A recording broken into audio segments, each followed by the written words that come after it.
The Mortal Immortal by Mary Shelley. July 16th, 1833. This is a memorable anniversary for me. On it I complete my 323rd year. The wandering Jew? Certainly not.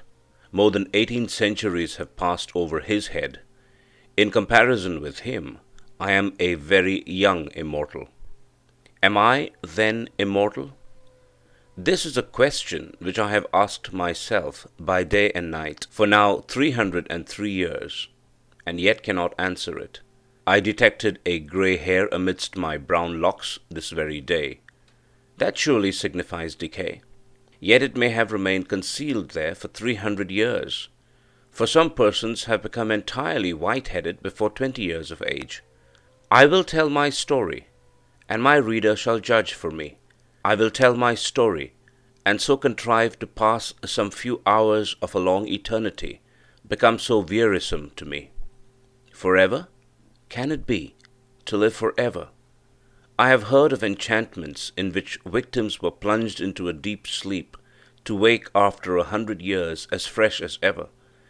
I have heard of the 7 sleepers. Thus to be immortal would not be so burdensome. But oh, the weight of never-ending time, the tedious passage of the still succeeding hours. How happy was the fabled Noor-Jahad! But to my task. All the world has heard of Cornelius Agrippa. His memory is as immortal as his arts have made me. All the world has also heard of his scholar, who unawares raised the foul fiend during his master's absence, and was destroyed by him. The report, true or false, of this accident was attended with many inconveniences to the renowned philosopher. All his scholars at once deserted him. His servants disappeared. He had no one near him to put coals on his ever-burning fires while he slept, or to attend to the changeful colors of his medicines while he studied. Experiment after experiment failed, because one pair of hands was insufficient to complete them. The dark spirits laughed at him for not being able to retain a single mortal in his service. I was then very young, very poor, and very much in love. I had been for about a year the pupil of Cornelius, though I was absent when this accident took place. On my return, my friends implored me not to return to the alchemist's abode. I trembled as I listened to the dire tale they told me. I required no second warning, and when Cornelius came and offered me a purse of gold if I would remain under his roof, I felt as if Satan himself tempted me. My teeth chattered, my hair stood on end. I ran off as fast as my trembling knees would permit. My failing steps were directed whither for 2 years they had every evening been attracted, a gently bubbling spring of pure living water, beside which lingered a dark-haired girl, whose beaming eyes were fixed on the path I was accustomed each night to tread. I cannot remember the hour when I did not love Bertha. We had been neighbors and playmates from infancy. Her parents, like mine, were of humble life, yet respectable. Our attachment had been a source of pleasure to them. In an evil hour, a malignant fever carried off both her mother and father, and Bertha became an orphan. She would have found a home beneath my paternal roof, but unfortunately the old lady of the near castle, rich, childless, and solitary, declared her intention to adopt her. Henceforth Bertha was clad in silk, inhabited a marble palace, and was looking on as being highly favoured by fortune. But in her new situation, among her new associates, Bertha remained true to the friend of her humbler days. She often visited the cottage of my father, and when forbidden to go thither, she would stray towards the neighbouring wood, and meet me beside its shady fountain. She often declared that she owed no duty to her new protectress equal in sanctity to that which bound us. Yet still I was too poor to marry, and she grew weary of being tormented on my account. She had a haughty but an impatient spirit, and grew angry at the obstacle that prevented our union. We met now after an absence, and she had been sorely beset while I was away. She complained bitterly, and almost reproached me for being poor. I replied hastily, I am honest if I am poor. Were I not, I would soon become rich. This exclamation produced 1,000 questions. I feared to shock her by owning the truth, but she drew it from me, and then, casting a look of disdain on me, she said, "You pretend to love, and you fear to face the devil for my sake?" I protested that I only dreaded to offend her, while she dwelt on the magnitude of the reward that I should receive. Thus encouraged, shamed by her, led on by love and hope, laughing at my later fears, with quick steps and a light heart, I returned to accept the offer of the alchemist, and was instantly installed in my office. A year passed away. I became possessed of no insignificant sum of money. Custom had banished my fears. In spite of the most painful vigilance, I had never detected the trace of a cloven foot, nor was the studious silence of our abode ever disturbed by demoniac howls. I still continued my stolen interviews with Bertha, and hope dawned on me. Hope, but not perfect joy, for Bertha fancied that love and security were enemies, and her pleasure was to divide them in my bosom. Though true of heart, she was something of a coquette in manner. I was jealous as a Turk. She slighted me in 1,000 ways, yet would never acknowledge herself to be in the wrong. She would drive me mad with anger, and then force me to beg her pardon. Sometimes she fancied that I was not sufficiently submissive, and then she had some story of a rival, favoured by her protectress. She was surrounded by silk-clad youths, the rich and the gay. What chance had the sad-robed scholar of Cornelius compared with these?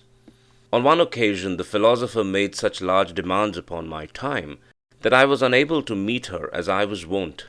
He was engaged in some mighty work, and I was forced to remain day and night, feeding his furnaces and watching his chemical preparations. Bertha waited for me in vain at the fountain. Her haughty spirit fired at this neglect, and when at last I stole out during a few short minutes allotted to me for slumber, and hoped to be consoled by her, she received me with disdain, dismissed me in scorn, and vowed that any man should possess her hand rather than he who could not be in 2 places at once for her sake. She would be revenged, and truly she was. In my dingy retreat I heard that she had been hunting, attended by Albert Hoffer. Albert Hoffer was favoured by her protectress, and the 3 passed in cavalcade before my smoky window. Methought that they mentioned my name. It was followed by a laugh of derision, as her dark eyes glanced contemptuously towards my abode. Jealousy, with all its venom and all its misery, entered my breast. Now I shed a torrent of tears, to think that I should never call her mine, and anon I imprecated 1,000 curses on her inconstancy. Yet still I must stir the fires of the alchemist, still attend on the changes of his unintelligible medicines. Cornelius had watched for 3 days and nights, nor closed his eyes. The progress of his alembics was slower than he expected. In spite of his anxiety, sleep waited upon his eyelids. Again and again he threw off drowsiness with more than human energy. Again and again it stole away his senses. He eyed his crucibles wistfully. "Not ready yet," he murmured. "Will another night pass before the work is accomplished? Winzy, you are vigilant, you are faithful, you have slept, my boy, you slept last night. Look at that glass vessel. The liquid it contains is of a soft rose color. The moment it begins to change hue, awaken me. Till then I may close my eyes. First it'll turn white, and then emit golden flashes. But wait not till then. When the rose color fades, rouse me." I scarcely heard the last words, muttered as they were in sleep. Even then he did not quite yield to nature. "Winzy, my boy," he said again, "do not touch the vessel. Do not put it to your lips. It is a filter to cure love. You would not cease to love your Bertha. Beware to drink." And he slept, his venerable head sunk on his breast, and I scarce heard his regular breathing. For a few minutes I watched the vessel. The rosy hue of the liquid remained unchanged. Then my thoughts wandered. They visited the fountain and dwelt on 1,000 charming scenes, never to be renewed, never. Serpents and adders were in my heart, as the word never half formed itself on my lips. False girl! False and cruel! Never more would she smile on me as that evening she smiled on Albert. worthless, detested woman. I would not remain unrevenged. She should see Albert expire at her feet. She should die beneath my vengeance. She had smiled in disdain and triumph. She knew my wretchedness and her power. Yet what power had she? The power of exciting my hate, my utter scorn, oh, all but indifference. Could I attain that? Could I regard her with careless eyes, transferring my rejected love to one fairer and more true? That were indeed a victory. A bright flash darted before my eyes. I had forgotten the medicine of the adept. I gazed on it with wonder. Flashes of admirable beauty, more bright than those which the diamond emits when the sun's rays are on it, glanced from the surface of the liquid. An odor, the most fragrant and grateful, stole over my senses. The vessel seemed one globe of living radiance, lovely to the eye, and most inviting to the taste. The first thought, instinctively inspired by the grosser sense, was, I will. I must drink. I raised the vessel to my lips. It will cure me of love, of torture. Already I had quaffed half of the most delicious liquor ever tasted by the palate of man, when the philosopher stirred. I started. I dropped the glass. The fluid flamed and glanced along the floor, while I felt Cornelius's grip at my throat as he shrieked aloud, "Wretch! You have destroyed the labor of my life!" The philosopher was totally unaware that I had drunk any portion of his drug. His idea was, and I gave a tacit assent to it, that I had raised the vessel from curiosity, and that, frightened at its brightness and the flashes of intense light it gave forth, I had let it fall. I never undeceived him. The fire of the medicine was quenched, the fragrance died away. He grew calm, as a philosopher should under the heaviest trials, and dismissed me to rest. I will not attempt to describe the sleep of glory and bliss which bathed my soul in paradise during the remaining hours of that memorable night. Words would be faint and shallow types of my enjoyment, or of the gladness that possessed my bosom when I woke. I trod air. My thoughts were in heaven. Earth appeared heaven, and my inheritance upon it was to be one trance of delight. This it is to be cured of love, I thought. I will see Bertha this day, and she will find her lover cold and regardless, too happy to be disdainful, yet how utterly indifferent to her. The hours danced away. The philosopher, secure that he had once succeeded, and believing that he might again, began to concoct the same medicine once more. He was shut up with his books and drugs, and I had a holiday. I dressed myself with care. I looked in an old but polished shield which served me for a mirror. Methought my good looks had wonderfully improved. I hurried beyond the precincts of the town, joy in my soul, the beauty of heaven and earth around me. I turned my step toward the castle. I could look on its lofty turrets with lightness of heart, for I was cured of love. My Bertha saw me far off, as I came up the avenue. I know not what sudden impulse animated her bosom, but at the sight she sprung with a light fawn-like bound down the marble steps, and was hastening towards me. But I had been perceived by another person. The old high-born hag, who called herself her protectress, and was her tyrant, had seen me also. She hobbled, panting, up the terrace. A page as ugly as herself held up her train, and fanned her as she hurried along, and stopped my fair girl with a, "How now, my bold mistress? Whither so fast? Back to your cage? Hawks are abroad." Bertha clasped her hands. Her eyes were still bent on my approaching figure. I saw the contest. How I abhorred the old crone who checked the kind impulses of my Bertha's softening heart. Hitherto respect for her rank had caused me to avoid the lady of the castle. Now I disdained such trivial considerations. I was cured of love, and lifted above all human fears. I hastened forwards, and soon reached the terrace. How lovely Bertha looked, her eyes flashing fire, her cheeks glowing with impatience and anger. She was 1,000 times more graceful and charming than ever. I no longer loved, oh no, I adored, worshipped, idolized her. She had that morning been persecuted, with more than usual vehemence, to consent to an immediate marriage with my rival. She was reproached with the encouragement that she had shown him. She was threatened with being turned out of doors with disgrace and shame. Her proud spirit rose in arms at the threat. But when she remembered the scorn she had heaped upon me, and how perhaps she had thus lost one whom she now regarded as her only friend. She wept with remorse and rage. At that moment I appeared. "Oh, Winzy!" she exclaimed, "take me to your mother's cot. Swiftly let me leave the detested luxuries and wretchedness of this noble dwelling. Take me to poverty and happiness." I clasped her in my arms with transport. The old dame was speechless with fury, and broke forth into invective only when we were far on the road to my natal cottage. My mother received the fair fugitive, escaped from a gilt cage to nature and liberty, with tenderness and joy. My father, who loved her, welcomed her heartily. It was a day of rejoicing, which did not need the addition of the celestial potion of the alchemist to steep me in delight. Soon after this eventful day, I became husband of Bertha. I ceased to be the scholar of Cornelius, but I continued his friend. I always felt grateful to him for having, unaware, procured me that delicious draught of a divine elixir, which, instead of curing me of love, sad cure, solitary and joyless remedy for evils which seem blessings to the memory, had inspired me with courage and resolution, thus winning for me an inestimable treasure in my Bertha. I often call to mind that period of trance-like inebriation with wonder. The drink of Cornelius had not fulfilled the task for which he affirmed that it had been prepared, but its effects were more potent and blissful than words can express. They had faded by degrees, yet they lingered long and painted life in hues of splendor. Bertha often wondered at my lightness of heart and unaccustomed gaiety, for before I had been rather serious or even sad in my disposition.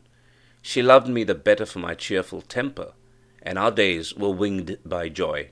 5 years afterwards I was suddenly summoned to the bedside of the dying Cornelius. He had sent for me in haste, conjuring my instant presence. I found him stretched on his pallet, enfeebled even to death. All of life that yet remained animated his piercing eyes, and they were fixed on a glass vessel full of roseate liquid.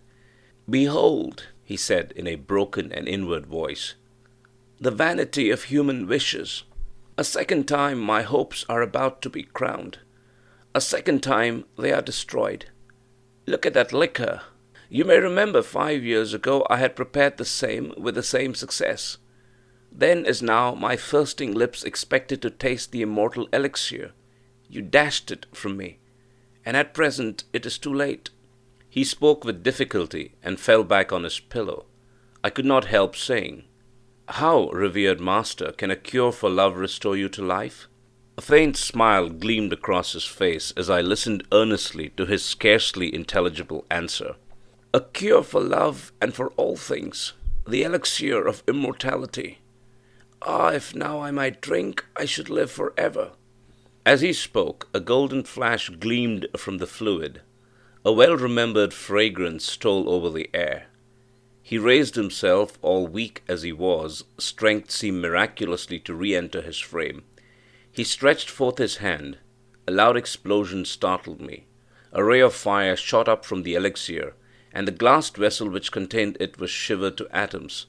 I turned my eyes towards the philosopher. He had fallen back. His eyes were glassy, his features rigid. He was dead. But I lived, and was to live for ever. So said the unfortunate alchemist, and for a few days I believed his words. I remembered the glorious intoxication that had followed my stolen draught. I reflected on the change I had felt in my frame, in my soul, the bounding elasticity of the one, the buoyant lightness of the other.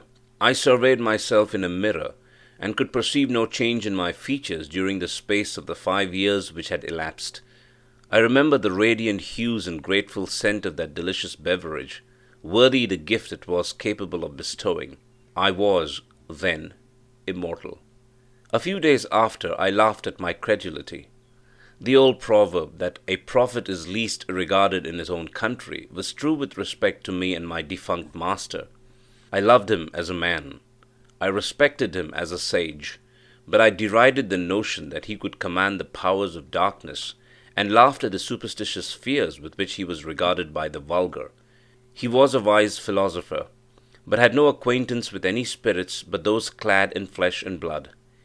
His science was simply human, and human science, I soon persuaded myself, could never conquer nature's laws so far as to imprison the soul for ever within its carnal habitation.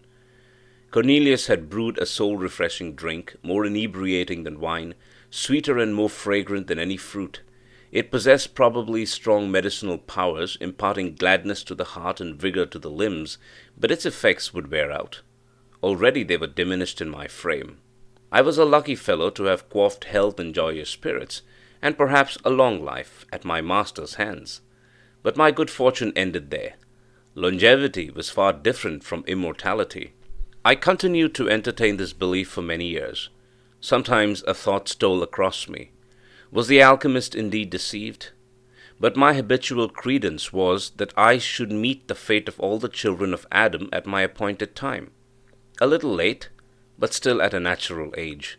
Yet it was certain that I retained a wonderfully youthful look. I was laughed at for my vanity in consulting the mirror so often, but I consulted it in vain. My brow was untrenched, my cheeks, my eyes, my whole person continued as untarnished as in my 20th year. I was troubled. I looked at the faded beauty of Bertha. I seemed more like her son. By degrees our neighbours began to make similar observations, and I found at last that I went by the name of the scholar bewitched. Bertha herself grew uneasy. She became jealous and peevish, and at length she began to question me. We had no children. We were all in all to each other, and though as she grew older her vivacious spirit became a little allied to ill temper, and her beauty sadly diminished, I cherished her in my heart as the mistress I idolized, the wife I had sought and won with such perfect love. At last our situation became intolerable. Bertha was 50, I 20 years of age. I had, in very shame and some measure, adopted the habits of advanced age. I no longer mingled in the dance among the young and gay, but my heart bounded along with them while I restrained my feet, and a sorry figure I cut among the nesters of our village. But before the time I mention, things were altered. We were universally shunned. We were, at least I was, reported to have kept up an iniquitous acquaintance with some of my former master's supposed friends. Poor Bertha was pitied, but deserted. I was regarded with horror and detestation. What was to be done? We sat by our winter fire. Poverty had made itself felt, for none would buy the produce of my farm, and often I had been forced to journey 20 miles to some place where I was not known, to dispose of our property. It is true, we had saved something for an evil day. That day was come.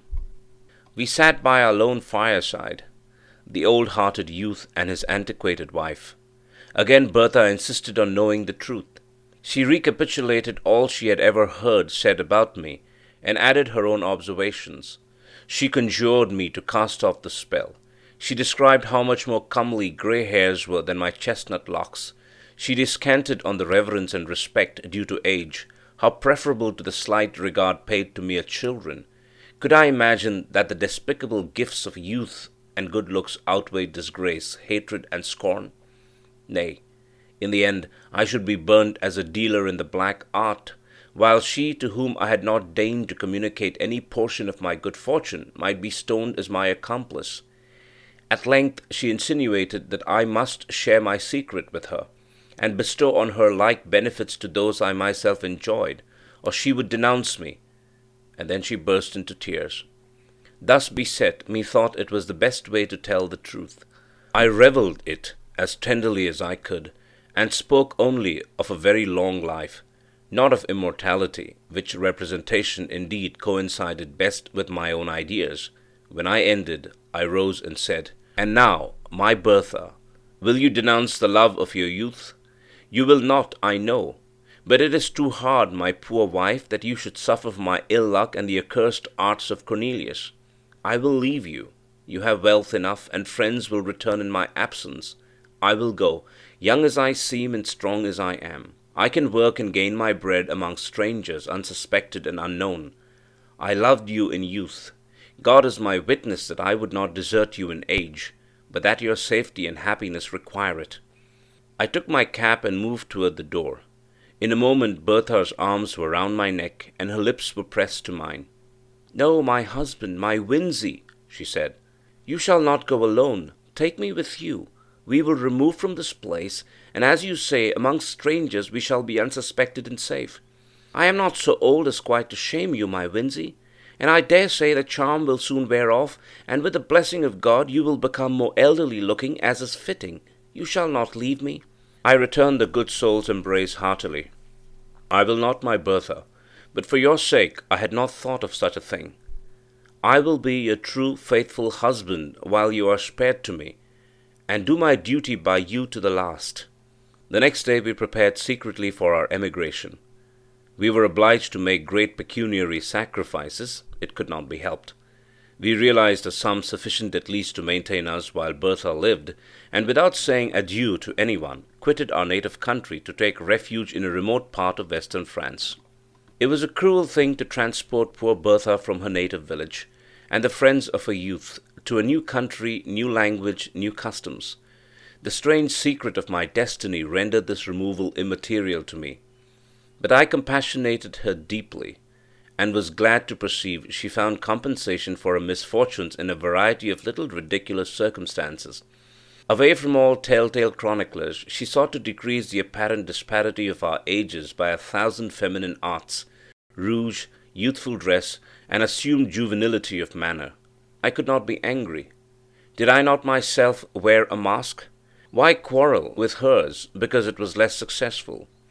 I grieved deeply when I remembered that this was my Bertha, whom I had loved so fondly and won with such transport, the dark-eyed, dark-haired girl, with smiles of enchanting archness and a step like a fawn, this mincing, simpering, jealous old woman. I should have revered her grey locks and withered cheeks, but thus. It was my work, I knew, but I did not the less deplore this type of human weakness. Her jealousy never slept. Her chief occupation was to discover that, in spite of outward appearances, I was myself growing old. I verily believe that the poor soul loved me truly in her heart, but never had woman so tormenting a mode of displaying fondness. She would discern wrinkles in my face and decrepitude in my walk, while I bounded along in youthful vigour, the youngest looking of 20 youths. I never dared address another woman. On one occasion, fancying that the belle of the village regarded me with favouring eyes, she brought me a grey wig. Her constant discourse among her acquaintance was, that though I looked so young, there was ruin at work within my frame. She affirmed that the worst symptom about me was my apparent health. My youth was a disease, she said, and I ought at all times to prepare, if not for a sudden and awful death, at least to awaken some morning white-headed and bowed down with all the marks of advanced years. I let her talk. I often joined in her conjectures. Her warnings chimed in with my never-ceasing speculations concerning my state, and I took an earnest though painful interest in listening to all that her quick wit and excited imagination could say on the subject. Why dwell on these minute circumstances? We lived on for many long years. Bertha became bedrid and paralytic. I nursed her as a mother might a child. She grew peevish and still harped upon one string, of how long I should survive her. It has ever been a source of consolation to me that I performed my duty scrupulously towards her. She had been mine in youth, she was mine in age, and at last, when I heaped the sod over her corpse, I wept to feel that I had lost all that really bound me to humanity. Since then, how many have been my cares and woes, how few and empty my enjoyments. I pause here in my history. I will pursue it no further. A sailor without rudder or compass, tossed on a stormy sea, a traveller lost on a widespread heath, without landmark or stone to guide him. Such I have been, more lost, more hopeless than either. A nearing ship, a gleam from far caught, may save them, but I have no beacon except the hope of death. Death, mysterious, ill-visaged friend of weak humanity, why alone of all mortals have you cast me from your sheltering fold? Oh, for the peace of the grave, the deep silence of the iron-bound tomb! That thought would cease to work in my brain, and my heart beat no more with emotions varied only by new forms of sadness. Am I immortal? I return to my first question. In the first place, is it not more probable that the beverage of the alchemist was fraught rather with longevity than eternal life? Such is my hope. And then be it remembered that I only drank half of the potion prepared by him. Was not the whole necessary to complete the charm? To have drained half the elixir of immortality is to be half immortal. My forever is thus truncated and null. But again, who shall number the years of the half of eternity? I often try to imagine by what rule the infinite may be divided. Sometimes I fancy age advancing upon me. One grey hair I have found. Fool! Do I lament? Yes, the fear of age and death often creeps coldly into my heart. And the more I live, the more I dread death, even while I abhor life. Such an enigma is man, born to perish when he wars, as I do, against the established laws of his nature. But for this anomaly of feeling, surely I might die. The medicine of the alchemist would not be proof against fire, sword, and the strangling waters. I have gazed upon the blue depths of many a placid lake, and the tumultuous rushing of many a mighty river, and have said, Peace inhabits those waters. Yet I have turned my steps away, to live yet another day. I have asked myself whether suicide would be a crime in one to whom thus only the portals of the other world could be opened. I have done all except presenting myself as a soldier or duellist, an objection of destruction to no, not my fellow mortals, and therefore I have shrunk away. They are not my fellows. The inextinguishable power of life in my frame and their ephemeral existence places us wide as the poles asunder. I could not raise a hand against the meanest or the most powerful among them. Thus I have lived on for many a year, alone, and weary of myself, desirous of death, yet never dying, a mortal immortal. Neither ambition nor avarice can enter my mind, and the ardent love that gnaws in my heart, never to be returned, never to find an equal on which to expend itself, lives there only to torment me. This very day I conceived a design by which I may end all, without self-slaughter, without making another man a Cain, an expedition which mortal frame can never survive, even endued with the youth and strength that inhabits mine. Thus I shall put my immortality to the test, and rest for ever, or return, the wonder and benefactor of the human species. Before I go, a miserable vanity has caused me to pen these pages. I would not die, and leave no name behind. 3 centuries have passed since I quaffed the fatal beverage. Another year shall not elapse before encountering gigantic dangers, warring with the powers of frost in their home, beset by famine, toil, and tempest. I yield this body, too tenacious a cage for a soul which thirsts for freedom, to the destructive elements of air and water.